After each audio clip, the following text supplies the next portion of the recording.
ಬಾಗಲಕೋಟೆ ಜಿಲ್ಲೆ ಹುನಗುಂದ ಮತಕ್ಷೇತ್ರದ ಹುನಗುಂದ ಬ್ಲಾಕ್ ಕಾಂಗ್ರೆಸ್ ಸಮಿತಿ ವತಿಯಿಂದ ಬಾಗಲಕೋಟೆ ಲೋಕಸಭಾ ಮತಕ್ಷೇತ್ರ 3ರ ಕಾಂಗ್ರೆಸ್ ಪಕ್ಷದ ಅಭ್ಯರ್ಥಿಯಾದ ಶ್ರೀಮತಿ ಸಂಯುಕ್ತಾ ಪಾಟೀಲರ ಚುನಾವಣೆ ಪ್ರಯುಕ್ತ ಹುನಗುಂದ ನಗರ ವ್ಯಾಪ್ತಿಯ ಚುನಾವಣಾ ಪ್ರಚಾರ ಸಭೆಯು ದಿನಾಂಕ ಏಪ್ರಿಲ್ 23, 2024 ರಂದು ಸಂಜೆ 7 ಗಂಟೆಗೆ ಹುನಗುಂದ ಪಟ್ಟಣದ ವಿಎಂ ವೃತ್ತದಲ್ಲಿ ಕ್ಷೇತ್ರದ ಶಾಸಕರು ಹಾಗೂ ಕರ್ನಾಟಕ ವೀರಶೈವ ಲಿಂಗಾಯತ ಅಭಿವೃದ್ಧಿ ನಿಗಮದ ಅಧ್ಯಕ್ಷರಾದ ವಿಜಯಾನಂದ ಕಾಶಪ್ಪನವರರ ಅಧ್ಯಕ್ಷತೆಯಲ್ಲಿ ಹಾಗೂ ಹುನಗುಂದ ತಾಲೂಕಾ ಬ್ಲಾಕ್ ಕಾಂಗ್ರೆಸ್ ಸಮಿತಿಯ ಅಧ್ಯಕ್ಷರಾದ ಗಂಗಾಧರ ದೊಡ್ಡಮನಿಯರ ಉಪಸ್ಥಿತಿಯಲ್ಲಿ ಜರುಗಿತು. ಈ ಸಭೆಯಲ್ಲಿ ಮುಖಂಡರಾದ ವಿಜಯ ಗದ್ದನಕೇರಿ ಪ್ರಾಸ್ತಾವಿಕ ಪರ, ಅತಿಥಿಗಳ ಪರವಾಗಿ ರವೀಂದ್ರ ಕಲಬುರ್ಗಿ, ಕ್ಷೇತ್ರೋಸ್ತುವಾರಿಗಳಾದ ನಿಸಾರ ಅಹ್ಮದ ಖಾಜಿ, ರಾಜ್ಯ ಮುಸ್ಲಿಂ ಯೂನಿಟಿ ಸಂಚಾಲಕರಾದ ಜಬ್ಬಾರ ಕಲಬುರ್ಗಿ ಮತ್ತು ಯುವ ಮುಖಂಡ ಚೇತನ ಮುಕ್ಕಣ್ಣವರ ಅಭ್ಯರ್ಥಿಯಾದ ಶ್ರೀಮತಿ ಸಂಯುಕ್ತ ಪಾಟೀಲ ಹಾಗೂ ಕ್ಷೇತ್ರದ ಶಾಸಕ ಕಾಶಪ್ಪನವರರು ಮತಯಾಚಿಸುತ್ತಾ ಮಾತನಾಡಿ, ಲೋಕಸಭಾ ಕ್ಷೇತ್ರದಲ್ಲಿ 4 ಬಾರಿ ಸಂಸದರಾದ ಗದ್ದಿಗೌಡ್ರು, ಕುಡಚಿ ಮತ್ತು ರಾಯಚೂರು ರೈಲ್ವೆ ಯೋಜನೆ, ಪ್ರವಾಸೋದ್ಯಮ, ಮಹಾದಾಯಿ, ಕೃಷ್ಣಾ ಮೇಲ್ದಂಡ ಯೋಜನೆಯು ನೆನಗುದಿಗೆಗೆ ಬಿದ್ದಿದ್ದು ಹಾಗೂ ರಾಜ್ಯದಿಂದ 4,30,000 ಕೋಟಿಷ್ಟು ತೆರಿಗೆ ಹೋದರೂ ಸಹ ರೈತರ ಸಂಕಷ್ಟಕ್ಕೆ ಸರ್ಕಾರ 2 ಬಾರಿ ಬರ ಪರಿಹಾರ ಮತ್ತು ಸಾಲಮನ್ನಾದ ಬಗ್ಗೆ ಮನವಿ ಮಾಡಿದರೆ ಸ್ಪಂದಿಸದಿರುವುದು ಮತ್ತು ಉದ್ಯಮಿಗಳಿಗೆ 14 ಲಕ್ಷ ಕೋಟಿ ಸಾಲ ಮನ್ನಾ ಸೇರಿ ಸಾಲು ಯೋಜನೆಗಳ ವೈಫಲ್ಯ ಮತ್ತು ಕೇಂದ್ರ ಸರ್ಕಾರದ ಮಲತಾಯಿ ಧೋರಣೆಗೆ ರಾಜ್ಯದ 25 ಸಂಸದರು ತುಟಿ ಬಿಚ್ಚದಿರುವುದಕ್ಕೆ ಆಕ್ರೋಶ ಹೊರಹಾಕಿದರು. ನಂತರ ವಿಜಯಪುರದ ಶಾಸಕ ಬಸನಗೌಡ ಪಾಟೀಲ ಯತ್ನಾಳರು ಎಲ್ಲ ಸಮುದಾಯಗಳ ಬಗ್ಗೆ ಲಘುವಾಗಿ ಮಾತನಾಡಿದ್ದಕ್ಕೆ ಆಕ್ರೋಶ ವ್ಯಕ್ತಪಡಿಸಿದರು. ನಂತರ ಮುಸ್ಲಿಂ ಸಮಾಜದ ಟುಬಿ ಮೀಸಲಾತಿಗೆ ಸಂಬಂಧಪಟ್ಟ ವಿಷಯಗಳು ಪ್ರಸ್ತಾಪವಾದವು. ನಂತರ ಹುನಗುಂದ ಮತಕ್ಷೇತ್ರದಲ್ಲಿ ಪ್ರಸಕ್ತ ಕಾಂಗ್ರೆಸ್ ಸರ್ಕಾರದಲ್ಲಿ ಕೈಗೊಂಡ ಅಭಿವೃದ್ಧಿ ಮತ್ತು ಹಿಂದಿನ ಬಿಜೆಪಿ ಸರ್ಕಾರದ 600 ಭರವಸೆಗಳಲ್ಲಿ 52 ಮಾತ್ರಿಡೇರಿಕೆ ಮತ್ತು ಕ್ಷೇತ್ರದ ಹಿಂದಿನ ಬಿಜೆಪಿ ಶಾಸಕರ ವೈಫಲ್ಯಗಳನ್ನು ಬಿಚ್ಚಿಡುತ್ತಾ ವ್ಯಂಗ್ಯಭರಿತ ವಾಕ್ಸಮರ ಜರುಗಿತು. ನಂತರ 1 ಲಕ್ಷ ವೇತನದ ಉದ್ಯೋಗದ ಯುವ ನ್ಯಾಯ, ವಾರ್ಷಿಕ 1 ಲಕ್ಷ ರೂಪಾಯಿಗಳನ್ನು ಬಡ ಮಹಿಳೆಗೆ ನೀಡುವ ಮಹಿಳಾ ನ್ಯಾಯ, ಸಾಲಮನ್ನಾದ ರೈತ ನ್ಯಾಯ, ಉದ್ಯೋಗ ಖಾತ್ರಿಯ ಕೂಲಿಕಾರರ ದಿನಕ್ಕೆ 400 ರೂಪಾಯಿಗಳ ಕೂಲಿಯ ಶ್ರಮಿಕ ನ್ಯಾಯ, ಜಾತಿಗಣತಿಯ ಪಾಲು ಸೇರಿ ಪಂಚನ್ಯಾಯದ ಕಾಂಗ್ರೆಸ್ ಗ್ಯಾರಂಟಿ ಪ್ರಸ್ತಾಪಿಸಿದರು. ನಂತರ ಬಿಜೆಪಿ ವಿರುದ್ಧ ವಾಕಸಮರ ಸಾರಿದೆಲ್ಲ ನಾಯಕರು ಪಾಕಿಸ್ತಾನದ ವಿರುದ್ಧದ ಸರ್ಜಿಕಲ್ ಸ್ಟ್ರೈಕ್ ಮಾಡಿದ್ದು, ಯೋಧರು ರಾಮಮಂದಿರವಾಗಿದ್ದು ಭಕ್ತರ ದೇಣಿಗೆಯಿಂದ ತಾವೇ ಕಟ್ಟಿರುವಂತೆ ಜಾತಿಗಳ ಮಧ್ಯೆ ವಿಷಬೀಜ ಬಿತ್ತುವ ಹಾಗೂ ಬಿಜೆಪಿ ನಾಯಕರ ಮಹಿಳೆಯರ ಬಗ್ಗೆ ಇರುವ ಅಗೌರವ, ದೇಶಾದ್ಯಂತ ಮೂಲ ಸೌಕರ್ಯಗಳ ಅಭಿವೃದ್ಧಿಯಾಗದಿರುವ, ದೇಶ ಎದುರಿಸುತ್ತಿರುವ ಕೃಷಿ ಬಿಕ್ಕಟ್ಟು, ರೈತರ ಮೇಲೆ ನಡೆಯುತ್ತಿರುವ ದೌರ್ಜನ್ಯಗಳು, ನಿರುದ್ಯೋಗ, ಪೆಟ್ರೋಲ, ಡೀಸೆಲ್, ಅಡುಗೆ ಅನಿಲ ದುಬಾರಿ ಬೆಲೆ, ಮಣಿಪುರ ಹಿಂಸಾಚಾರ ಹಾಗೂ ಸ್ಥಳೀಯವಾಗಿ ರೈಲ್ವೆ ಯೋಜನೆ ವೈಫಲ್ಯ, ಕೃಷಿ ಕೈಗಾರಿಕೆಗಳನ್ನು ಉತ್ತೇಜಿಸದಿರುವ ಸೇರಿದಂತೆ ಹೀಗೆ ಸಾಲು ಸರ್ಕಾರದ ವೈಫಲ್ಯಗಳನ್ನು ಬಿಚ್ಚುಡುತ್ತಾ ತಮ್ಮ ಆಕ್ರೋಶ ಹೊರಹಾಕಿದರು.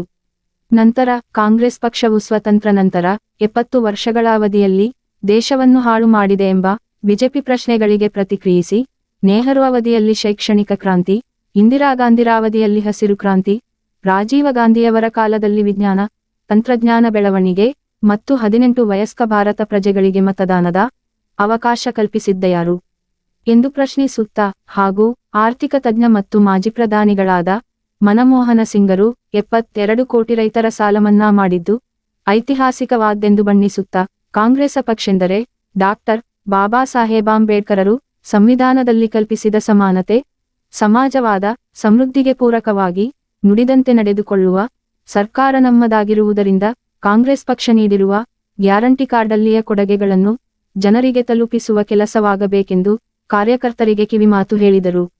ಈ ಒಂದು ಸಮಾವೇಶದಲ್ಲಿ ಮುಖಂಡರಾದ ಮಹಾಂತೇಶ ವಾರಿ, ಶಿವಾನಂದ ಕಂಠಿ, ರವಿಹುಚನೂರ, ಬಸವರಾಜ ಗದ್ದಿ, ಮಹಿಬೂಬ ಸಾಬ ಸರ್ಕಾವಸ ಸೇರಿದಂತೆ ಇತರೆ ಮುಖಂಡರು ವೇದಿಕೆ ಅಲಂಕರಿಸಿದ್ದರು. ಹಾಗೂ ಕಾರ್ಯಕ್ರಮದಲ್ಲಿ ಎಸ್ಆರ್ಎನ್ ಫೌಂಡೇಶನ್ ತೊರೆದು ಮುಕ್ತಾರಲೈನರ ನೇತೃತ್ವದಲ್ಲಿ ಇತರೆ ಕಾರ್ಯಕರ್ತರು ಸೇರ್ಪಡೆಯಾದರು. ಈ ಒಂದು ಪ್ರಚಾರ ಸಭೆಯಲ್ಲಿ ಪಕ್ಷದ ಮುಖಂಡರು, ನಾಯಕರು, ಕಾರ್ಯಕರ್ತರು ಹಾಗೂ ಪಟ್ಟಣದ ಸಾರ್ವಜನಿಕರು ಉಪಸ್ಥಿತರಿದ್ದರು. Loknayak news bureau report Hungund. Lok Sabha ಚುನಾವಣೆ ಬಂದಿತ್ತು, ಮತ್ತೆ 5 ವರ್ಷದ ನಂತರ ಲೋಕಸಭಾ ಚುನಾವಣೆ ಬಂದಿದೆ. ಹಾಗಾದ್ರೆ ಕಳೆದ ಬಾರಿಯ ಲೋಕಸಭಾ ಚುನಾವಣೆಗೂ ಈ ಬಾರಿಯ ಲೋಕಸಭಾ ಚುನಾವಣೆಗೂ ಏನು ವ್ಯತ್ಯಾಸ ಇದೆ, ಯಾವುದರಲ್ಲಿ ಬದಲಾಗಬೇಕು? ಆದ್ಮೇಲೆ ನಿಮಗೆಲ್ಲ ಗೊತ್ತು, ನಿರಂತರವಾಗಿ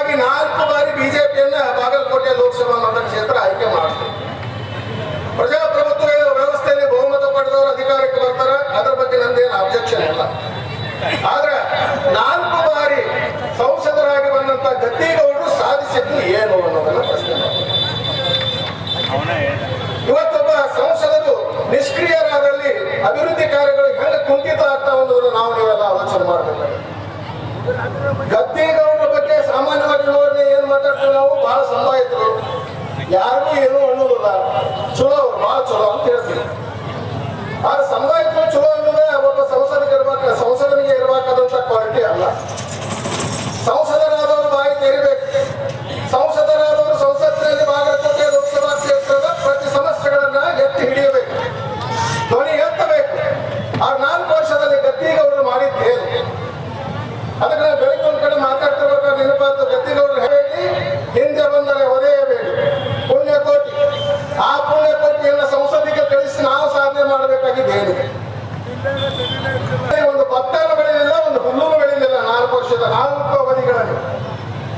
ಹಾಗಾದ್ರೆ ಬಾಗಲಕೋಟೆ ಲೋಕಸಭಾ ಕ್ಷೇತ್ರಕ್ಕೆ ಅತ್ಯವಶ್ಯವಾಗಿರುವುದು ಏನು? ಬಾಗಲಕೋಟೆ ಲೋಕಸಭಾ ಕ್ಷೇತ್ರಕ್ಕೆ ಏನು ಬೇಕಾಗಿದೆ? ಇವತ್ತು ನಾವು ಬಾಗಲಕೋಟೆ ಲೋಕಸಭಾವನ್ನು ಸ್ವಲ್ಪ ಪಕ್ಕಕ್ಕಿಟ್ಟು ಇಡೀ ಭಾರತ ದೇಶದ ಒಂದು ಪ್ರಸ್ತುತ ಸ್ಥಿತಿಯನ್ನು ಗಮನಿಸಿದರೆ ಅತ್ಯಂತ ಸ್ವಾತಂತ್ರ್ಯ ನಂತರದಲ್ಲಿ ಭಾರತ ಅತ್ಯಂತ ದುಸ್ಥಿತಿಯಲ್ಲಿದೆ. ಇವತ್ತು ವಿಶ್ವಗುರು ವಿಶ್ವಗುರು ವಿಶ್ವಗುರು ಅಂತ ನಮ್ಮ ಬೆನ್ನನ್ನು ಅಂಗವೆನ್ನನ್ನು ತಾನೇ ಕಟ್ಕೊಳ್ತಿರುವಂತ ಮೋದಿಯವರಿಂದ ನಿಜವಾಗಿಯೂ ನಾವು ಹಿಂದಕ್ಕೆ ಹೋಗ್ತಾ ಇದ್ದೀವಿ. 1 ಶತಮಾನ ಭಾರತ ಹಿಂದಕ್ಕೆ ಹೋಗಕತ್ತೀವಿ. ವಿಶ್ವಗುರು ಅಲ್ಲ, ವಿಶ್ವಗುರು ಅನ್ನುವಂತಹ ಏನದು ಬಿರುದು ನಿಮ್ಮಟ್ಟಕ್ಕೆ ನೀವೇ ಪಡ್ಕೊಳ್ಳಿ. ಗುಡಿಯಲ್ಲಿದ್ದಂತ ದೇವರು ಬಯಲಿಗೆ ಬರಕತ್ತಾರೆ, ಮನದಲ್ಲಿದ್ದಂತ ಧಾರ್ಮಿಕ ಭಾವನೆ ಹೊರಗೆ ಬರಕತ್ತದೆ. ಇವತ್ತು ಬಿಜೆಪಿ ಒಬ್ಬ ವ್ಯಕ್ತಿಯ ವೈಯಕ್ತಿಕ ಸ್ವಾತಂತ್ರ್ಯವನ್ನು ಅಪಹರಣ ಮಾಡ್ತಾರೆ. ಇದನ್ನೇ ತಿನ್ನಬೇಕು, ಇದನ್ನೇ ಪೂಜಿಸಬೇಕು, ಇದನ್ನೇ ತೊಡಬೇಕು, ಇದನ್ನೇ ಓದಬೇಕು ಅಂತ ಅನ್ನೋದಾದ್ರೆ ಭಾರತ ಅನ್ನೋದು ಪ್ರಜಾಪ್ರಭುತ್ವನೋ ಅಥವಾ ಒಂದು ಡಿಕ್ಟೇಟರ್ಶಿಪ್ ಇರುವಂತ ದೇಶ. ಅವ್ರು ಬಂದಿಲ್ಲ ಅಂತೇಳಿ ಬಿಜೆಪಿ ಅವ್ರು ಸುಮ್ಮಲ್ಲ. ಯತ್ನಾಳನ್ನು ಒಬ್ಬ ವ್ಯಕ್ತಿನ ಅವ್ರ ಪರವಾಗಿ ಚಾರ್ಜ್ ಕೊಟ್ಟು ಕಳ್ಸ್ಯಾರ. ಆ ಯತ್ನಾಳ ಎಷ್ಟು ಲಘುವಾಗಿ ಮಾತಾಡ್ತಾರೆ ಸಮಾಜಗಳ ಬಗ್ಗೆ, ಸಮುದಾಯಗಳ ಬಗ್ಗೆ ಅಂದ್ರೆ, ಬಾಗಲಕೋಟೆ ಕುಂತು ಹಾಲು ಮತ ಸಮಾಜದವರು ಸಂಯುಕ್ತ ಪಾಟೀಲಿಗೆ ವೋಟ್ ಹಾಕ್ಬಾರ್ರಿ, ಸಿದ್ದರಾಮಯ್ಯ ಕೆಳಗಿಳಿ. ಅದು ಕೋಮುವಾದವನ್ನ ಈ ದೇಶದ ಜನರಲ್ಲಿ ಬಿತ್ತುತ್ತಾ ಅಧಿಕಾರವನ್ನ ಅನುಭವಿಸುತ್ತಾ ಯಾರು ಬೇರೆ ಪಕ್ಷದಲ್ಲಿ ಇರದಂತೆ, ವಿರೋಧ ಪಕ್ಷದವೇ ಈ ದೇಶದಲ್ಲಿ ಇರದಂತೆ ನೋಡಿಕೊಳ್ಳುವಂತ ಒಂದು ಹುನ್ನಾರ ಮಾಡುವಂತ ಒಂದು ಪಕ್ಷ ಯಾವ್ದಾದ್ರು ಇದ್ರೆ ಅದು ಮೋದಿ ನೇತೃತ್ವದ ಭಾರತೀಯ ಜನತಾ ಪಕ್ಷ ಅಂತ ಹೇಳಿಕೆ ನಾನು ಬಯಸ್ತೇನೆ. ಓದಿರಬಹುದು, ಇತಿಹಾಸದಲ್ಲಿ ಮುಸೋಲಿನಿ, ಹಿಟ್ಲರನ ಹೆಸರು, ಹಿಟ್ಲರ್ ಮತ್ತು ಮುಸೋಲಿನಿ ಇವರಿಬ್ಬರು ಕೂಡ ಒಂದೊಂದು ದೇಶದ ಸರ್ವಾಧಿಕಾರಿಗಳಾಗಿ ಆಡಳಿತ ನಡೆಸಿದಂತ ಈ ಭಾರತ ದೇಶದಲ್ಲಿ ಸಮಾಜವಾದವನ್ನ ನೆಚ್ಚಿ ಇವತ್ತು ರಾಜಕಾರಣ ಮಾಡ್ತಿದ್ವಿ. ಆ ಸಮಾಜವಾದವನ್ನೇ ನೆಚ್ಚಿಕೊಂಡು ರಾಜಕಾರಣಕ್ಕೆ ಬಂದವರು. ದೇಶಕ್ಕೆ ಸರ್ಕಾರ ಕೈಗೆತ್ತಿಕೊಳ್ತಾ ಇಲ್ಲ ಅನ್ನುವಂತ ಪ್ರಶ್ನೆ ರಾಜ್ಯದ ಮುಸ್ಲಿಮರು, ಜಿಲ್ಲೆಯ ಮುಸ್ಲಿಮರು, ಇವತ್ತು ನಾವು ಬಾಗಲಕೋಟೆಯಲ್ಲಿ ಮುಸ್ಲಿಂ ಸಮಾಜದ ಸಭೆಯನ್ನ ಮಾಡಿ ಬಂದಿದ್ದೇವೆ. ಅಲ್ಲಿಯೂ ಕೂಡ ಈ ಒಂದು ವಿಷಯ ಚರ್ಚೆಗೆ ಬಂತು. ವಿಷಯಗಳು ನಾವು ಸಮಯ ಸಂದರ್ಭಾನುಸಾರ ಕೇಳಿ ಬರೀಬೇಕಾಗತ್ತೆ. ಈಗ ಕೋಡ್ ಆಫ್ ಕಂಡಕ್ಟ್ ಇದೆ. ವಿಷಯ ಕುರಿತು ನಾವು ಬೀದಿಗಿಳಿದು ನಮ್ಮ ಹೋರಾಟದ ಮೂಲಕ ನಮ್ಮ ಬೇಡಿಕೆಯನ್ನ ತಗೊಳ್ಳಿಕ್ಕೆ, ನಮಗೇನು ಸಂವಿಧಾನದ ಹಕ್ಕಿದೆ ಆ ಹಕ್ಕನ್ನ ಪಡ್ಕೊಳ್ಳಿಕ್ಕೆ ಅವಕಾಶಗಳು ಉಂಟಿದ್ದು ಕಾಂಗ್ರೆಸ್ ಪಕ್ಷ. ಆ ಕಾಂಗ್ರೆಸ್ ಪಕ್ಷಕ್ಕೆ ನಾವು ಯಾವಾಗಲೂ ಆಗಿರ್ಬೇಕು. ಕಾಂಗ್ರೆಸ್ ಪಕ್ಷ ಸರ್ಕಾರಿ ದವಾಖಾನೆಗಳನ್ನು ಕಟ್ಟಿಸಿದೆ, ಸರ್ಕಾರಿ ಶಾಲೆಗಳನ್ನು ಕಟ್ಟಿಸಿದೆ. ಆ ಬಿಜೆಪಿ ಪಕ್ಷದವರು ಅರ್ಥ ಮಾಡ್ಕೋಬೇಕು. ಅದರ ಸರ್ಕಾರಿ ದವಾಖಾನೆಗಳನ್ನ ಹುಟ್ಟಿ ಸರ್ಕಾರಿ ಶಾಲೆಗಳನ್ನ ಬೆಳೆದ ಕೇಸ ಈ ಕೇಳಕತ್ತಾರ, ಏನ್ ಮಾಡೈತಿ ಪಕ್ಷ, ಏನ್ ಮಾಡೈತಿ ಪಕ್ಷ ಅಂತಂದು. ಅಂತ ಒಂದು ದೇಶವನ್ನು ಕಟ್ಟಿದಂತ ಪಕ್ಷ ಯಾವ್ದಪ್ಪ ಅಂತಂದ್ರೆ ಅದು ಕಾಂಗ್ರೆಸ್ ಪಕ್ಷ. ಮತ್ ಇನ್ನೇನು ಹೇಳಕ್ ಇಷ್ಟಪಡ್ತೀನಪ್ಪ, ನುಡಿದಂತೆ ನಡೆದಂತ ಸರ್ಕಾರ ಯಾವ್ದಪ್ಪ ಅಂತಂದ್ರೆ ಅದು ಸಿದ್ದರಾಮಯ್ಯನವರ ಸರ್ಕಾರ, ಕಾಂಗ್ರೆಸ್ ಸರ್ಕಾರ. ಎಲ್ಲರಿಗೂ ಮನೆ ಮನೆಗೂ ಕೂಡ ಗೃಹ ಜ್ಯೋತಿಯನ್ನಾಗಲಿ, ಬಸ್ಗಳನ್ನು ಉಚಿತವಾಗಲಿ ಎಲ್ಲವನ್ನು ಕೊಟ್ಟಂತ ಸರ್ಕಾರ ಯಾವ್ದಪ್ಪ ಅಂತಂದ್ರೆ ಅದು ಕಾಂಗ್ರೆಸ್ ಸರ್ಕಾರ, ಸಿದ್ದರಾಮಯ್ಯನವರ ಸರ್ಕಾರ, ಕಾಂಗ್ರೆಸ್ ಸರ್ಕಾರ. 10 ವರ್ಷ ಆಡಳಿತ ಮಾಡಿದಾಗ ಸಕ್ಕರೆ ಬೆಲೆ ಜಾಸ್ತಿ ಆಗೈತೆ, ತುಪ್ಪದ ಬೆಲೆ ಜಾಸ್ತಿ ಆಗೈತೆ, ಮೊಸರಿನ ಬೆಲೆ ಜಾಸ್ತಿ ಆಗೈತೆ, ಸಿಲಿಂಡರ್ ಬೆಲೆ ಜಾಸ್ತಿ ಆಗೈತೆ.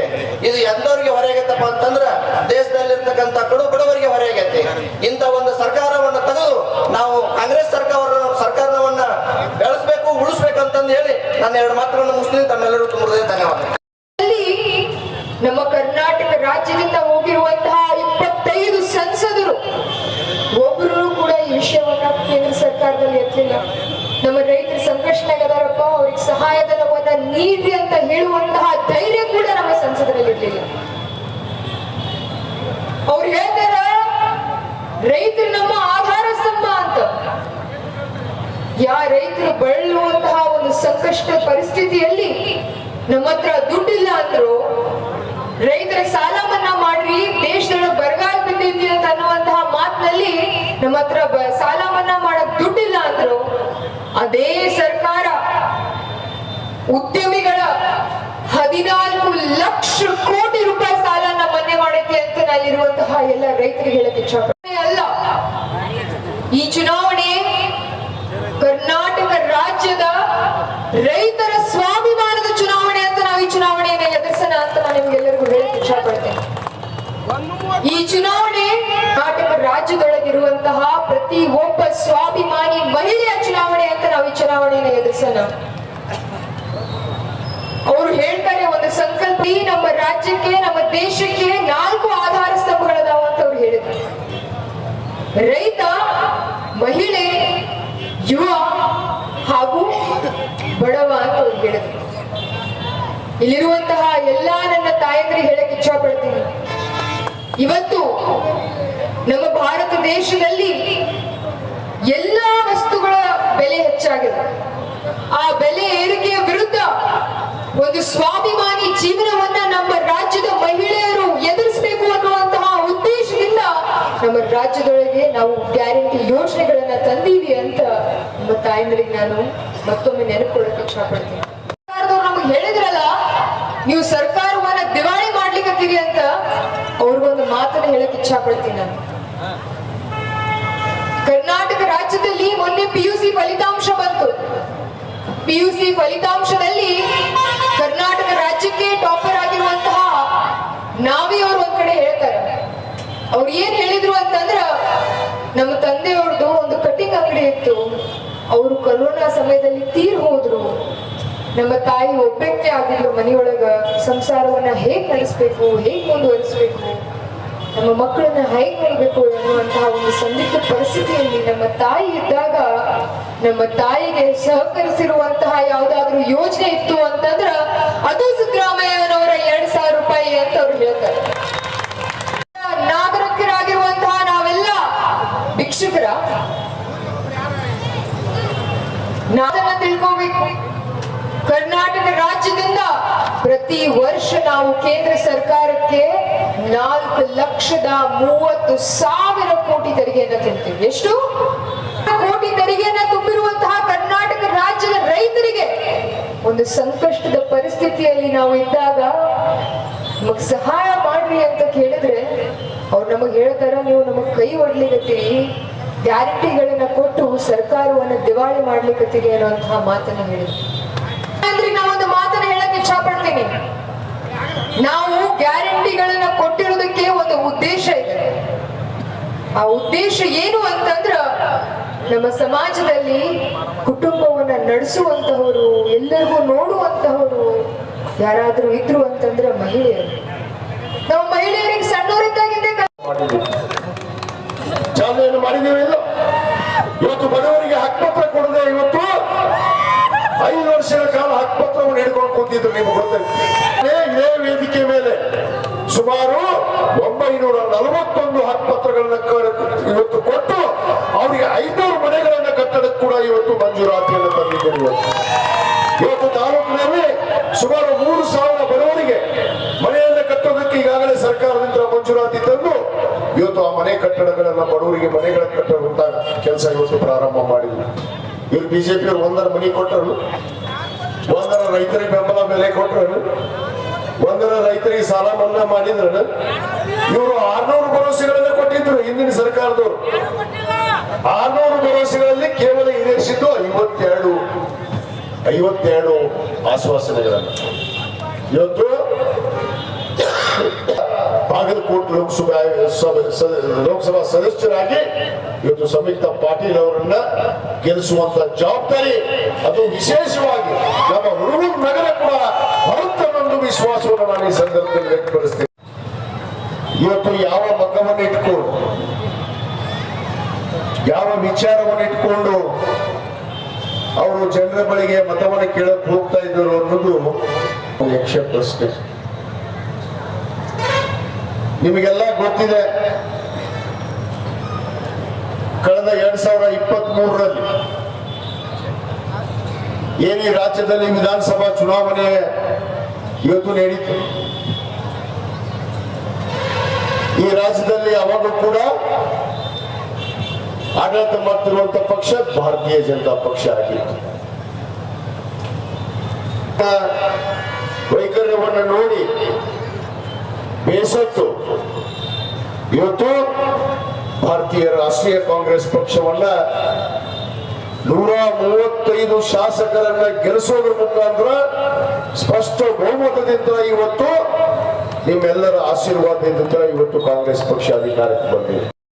ಅದಕ್ಕೆ ನಮ್ಮ ಕಾಂಗ್ರೆಸ್ ಪಕ್ಷ ನಾವೆಲ್ಲ ಸೇರ್ಕೊಂಡು ಇಡೀ ಜಿಲ್ಲೆಯ ನಾಯಕರು, ರಾಜ್ಯ ನಾಯಕರು, ನಮ್ಮ ಸನ್ಮಾನ್ಯ ಮುಖ್ಯಮಂತ್ರಿಗಳಂತ ಸಿದ್ದರಾಮಯ್ಯನವರು, ಡಿ ಕೆ ಶಿವಕುಮಾರ್ ಅವರು ಇವತ್ತು ನಾವು ಸಂಯುಕ್ತ ಪಾಟೀಲ್ ಅವರಿಗೆ ಇವತ್ತು ನಿಲ್ಲಿಸಿದ್ದೇವೆ. ನಾವು ಗೆದ್ದೇ ಗೆಲ್ಲಿಸ್ತೀವಿ ಅನ್ನೋ ವಿಶ್ವಾಸವನ್ನು ಕೂಡ ಇವತ್ತು ಮುಖಾಂತರ ವ್ಯಕ್ತಪಡಿಸ್ತೀವಿ ಬಂದಿದೆ. ಇವತ್ತು ಹೊರಗುದು ಕೂಡ 2023ರಲ್ಲಿ ಮತವರ್ಗವನ್ನು ನೀಡಿದ್ದು. ಇವತ್ತು ನಾನು ಮೊನ್ನೆ ಬಂದಾಗ ಕೂಡ ಕೇಳ್ಕೊಂಡಿದ್ದೀನಿ. ಇವತ್ತು ಹುಡುಗನ ಮತಕ್ಷೇತ್ರ ಅಂದ್ರೆ ಸಂಯುಕ್ತ ಪಾಟೀಲ್ ಅವರ ತವರ ಮನೆ ಇದ್ದಾಗ ಇವತ್ತು ನಾವು ಕನಿಷ್ಠ ಅಂದ್ರೆ 30,700 ಓಟಲ್ಲಿ ನಾನು ಗೆದ್ದಿದ್ರೆ 41,000 ಓಟಲ್ಲಿ ನಾವು ಅವರಿಗೆ ಗೆಲ್ಲಿಸಿ ಕಳಿಸುವಂತ ಕೆಲಸವನ್ನು ನಾವು ಮಾಡಬೇಕಾಗಿದೆ. ಸದಸ್ಯರು ನಮಗೆ ಅವಶ್ಯಕತೆ ಇಲ್ಲ, ನಮಗೆ ನೇರಳೆ ಮಾರ್ಗ ಅವಶ್ಯಕತೆ ಇದೆ. ಇವತ್ತು ಕೊಪ್ಪಳದಿಂದ ಹೊಸಪೇಟೆ ಆಗ್ಬೇಕು, ಆಲ್ಮಟ್ಟಿ ಆಗ್ಬೇಕು. ಇವತ್ತು ನಮ್ಮ ಕುರ್ಚಿಯಿಂದ ರಾಯಚೂರು ರೈಲು ಮಾರ್ಗ ಆದ್ರೆ ಇವತ್ತು ಕೇಂದ್ರದಲ್ಲಿ ಮತ್ತೆ ಕಾಂಗ್ರೆಸ್ ಅಧಿಕಾರಕ್ಕೆ ಬರುತ್ತೆ. ನಾವು ಖಂಡಿತವಾಗಿ ಆ ರೈಲು ಮಾರ್ಗವನ್ನು ಮಾಡುವಂತ ಕೆಲಸ ನಾವೆಲ್ಲರೂ ಮಾಡ್ತೀವಿ ಅನ್ನೋ ಮಾತನ್ನು ಹೇಳಕ್ಕೆ ಇಚ್ಛೆಪಡ್ತೀವಿ. ಅಟ್ಟ ಕೆಲಸ ಮಾಡಿದ್ರೆ ಗದ್ದಿಗೌಡ್ರಿ ಇವತ್ತು ಏನ್ ಕೊಡುಗೆ ಐತೆ ಅನ್ನೋದು ನನಗೆ ಉತ್ತರ ಕೊಡ್ಬೇಕು. ನಾಳೆ ಪ್ರಚಾರಕ್ಕೆ ಬಂದ್ರೆ ನೀವು ಕೇಳ್ತೀರಲ್ಲ, ನೀವು ಕೇಳ್ಬೇಕು. ನೀವು ಭಾರತ ದೇಶದ ಪ್ರಜೆಗಳಾಗಿದ್ರೆ ಇವತ್ತು ಗದ್ದಿಗೌಡರಲ್ಲ ಪ್ರಧಾನಮಂತ್ರಿ ನರೇಂದ್ರ ಮೋದಿ ಬಂದ್ರು ಕೇಳಬೇಕು, ಬಾಗಲಕೋಟೆ ಜಿಲ್ಲೆಗೆ ಇವತ್ತು ಏನ್ ಕೊಡುಗೆ ಐತಿ. ಇದೇ 2019ರಾಗ ಏನು ಕೊಡ್ತೀನಿ ಅಂತ ಹೇಳಿ ಭಾಷಣ ಮಾಡುವ ನನ್ ನೆನಪೈತಿನ. ಅವ್ರು ಕಚ್ಚಾ ಮಾಲ ಎಲ್ಲ ಬೆಲೆ ಏರಿಕೆ, ನೇಕಾರರು ಒಂದು ಸೀರೆ ಮಾರಂಗಿಲ್ಲ, ನೇಕಾರ ಪರಿಸ್ಥಿತಿ ಸುದ್ದಿಲ್ಲ. ಇವತ್ತು ನಮ್ಮ ಸರ್ಕಾರ, ಇವತ್ತು ನಮ್ಮ ಮುಖ್ಯಮಂತ್ರಿಗಳಂತ ಸನ್ಮಾನ್ಯ ಸಿದ್ದರಾಮಯ್ಯನವರು ನಾವು ಅಧಿಕಾರಕ್ಕೆ ಬಂದ್ರೆ ಇವತ್ತು ನೇಕಾರ ಪೌರ್ಣ ಮಕ್ಕಳಿಗೆ 10 HP ಕರೆಂಟ್ ಉಚಿತವಾಗಿ ಕೊಡ್ತೀವಿ ಅಂತ ಹೇಳಿದ್ರೆ ಇವತ್ತು 10 HP ಉಚಿತವಾಗಿ ಇವತ್ತು ಕರೆಂಟ್ ಅನ್ನು ಕೊಟ್ಟಿದ್ದೀವಿ.